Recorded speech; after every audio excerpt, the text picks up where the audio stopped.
to react to New Age practices the Bible warns you about.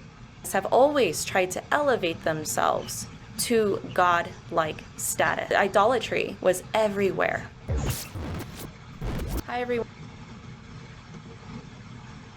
I do realize that human beings, you feel me, we deceived by Satan. We definitely believe that we are God himself. You feel me? We in a time where we believe that man made up God, where man created God instead of God created man. That's how deceived we Everyone, are. You I'm feel me? Melissa Doherty with CrossExamined.org. If you do not know who I am an ex-New Ager that has a ministry that focuses on helping Christians better understand the New Age, what it is, and how to spot it so that they can biblically discern truth from lies. Today, I wanted to briefly define what the New Age actually is for those that may not understand what I mean when I say New Age.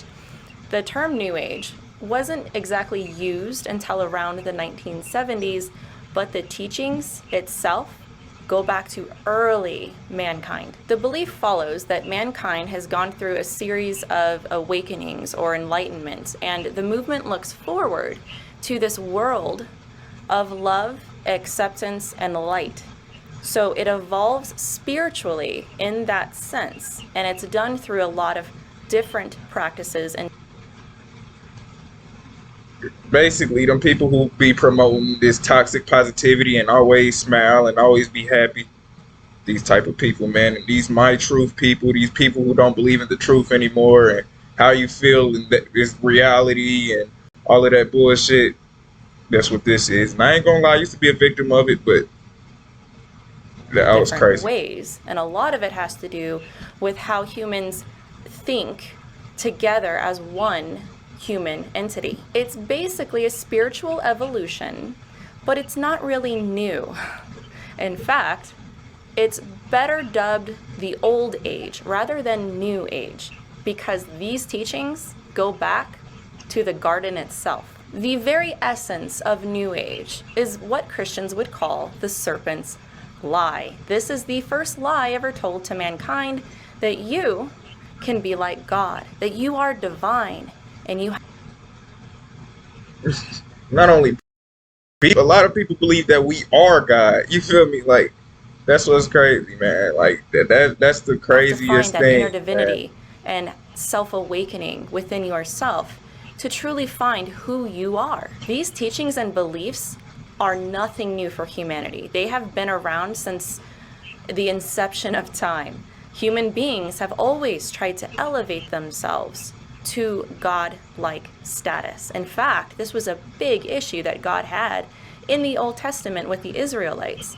Idolatry was everywhere, and this was part of the big problem he had with people coming to him. They saw themselves. Oh, and by the way, you feel me? For the fake Christians out there, you feel me? Putting up statues of Jesus and all of that, that's a fake idol, you feel me? That's not, you feel me? That's idolatry too, you feel me? Even though that's supposed to represent God, God is not a man, you feel me? This is coming from a Muslim. You feel me? God is not a man. So you putting up all these idols of this person and all of these idols and this, that, and the other and statues, that's idolatry. You feel me? You cannot do that. Whether you feel like you feel me, represent Christianity or whatever you're doing, you're not doing that. You're doing the opposite of that because you're putting more faith into that statue than you are the real God. You feel me? You cannot do that. Like they didn't need God. They were, in essence, divine. They were God. If they didn't believe they were God, then they sure chased after other gods. This is nothing new. Human beings still do this today.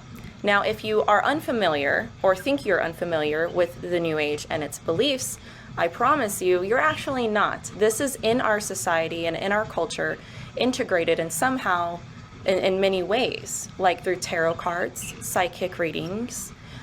You can do crystals, crystal energies, astral projection, which is the belief that your spirit can leave your body and project onto other spiritual planes. That's actually quite popular in many groups. Another aspect of the New Age where we see actually in our churches is more of things like manifesting your reality, that your thoughts and your words have power.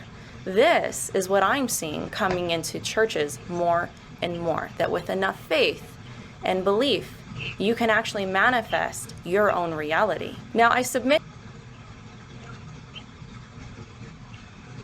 Manifestation, it's real to an extent, you feel me? Like manifestation is, come on now, bro. Like you cannot just, a lot of people out here is working their ass off. Trust me, a lot of people is working their ass off. A lot of these people may never get what they want, you feel me? Because you gotta think, bro, it's probability over possibilities, bro. Like it's so much people that's working their ass off, but if it's not enough supply and demand, you feel me? It's all about supply and demand. If it's not enough supply for your demand, you feel me? No matter how much you ask and work your ass off for, you might not get it. It's a first come, first serve, you feel me, life, bro. Like not everybody can have it, bro. By that logic, we all should have everything that we want. I'm pretty sure everybody want what they want, you feel me? Like we should all have it, bro. Like you can work your ass off as much as you want, bro. A lot of people may never have what they want, you feel me? And that, it is what it is, bro. Like that don't mean give up, you feel me? Like it's a saying out there, bro. You shoot for the stars and aim for the moon, you feel me? Like dream big, you feel me? But come on now, bro. You gotta be realistic, bro. Like stop going off of possibilities and go off probability, bro. Your life would be a lot simpler, To bro. A you lot that easier. scripture Trust me. is abundantly clear that these teachings and practices are not of God. We're going to look at Deuteronomy 18, verses 9 through 12. It says, "When you come into the land that the Lord your God is giving you, you shall not learn to follow the abominable practices of those nations.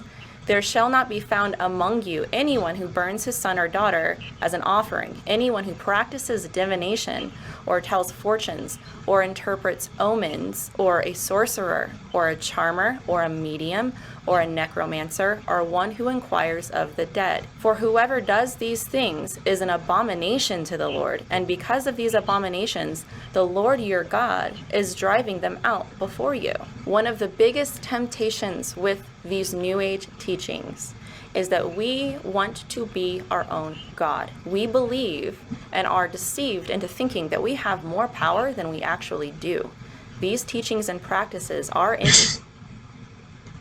Like what powers do we have? You feel me? If we are God, why do we not, you feel me, have all of these, you feel me, superpowers, bro? Why don't we have no superpowers, bro? Cause our third eye is not open yet, you feel me? Like come on now, bro. Like why don't we have our things yet, bro? Like please tell me, bro. Like why do we not have our capabilities yet, bro? indeed deceptive, which is exactly why God warns against them. If you are interested in learning more about me and my work in this particular subject, you can find more.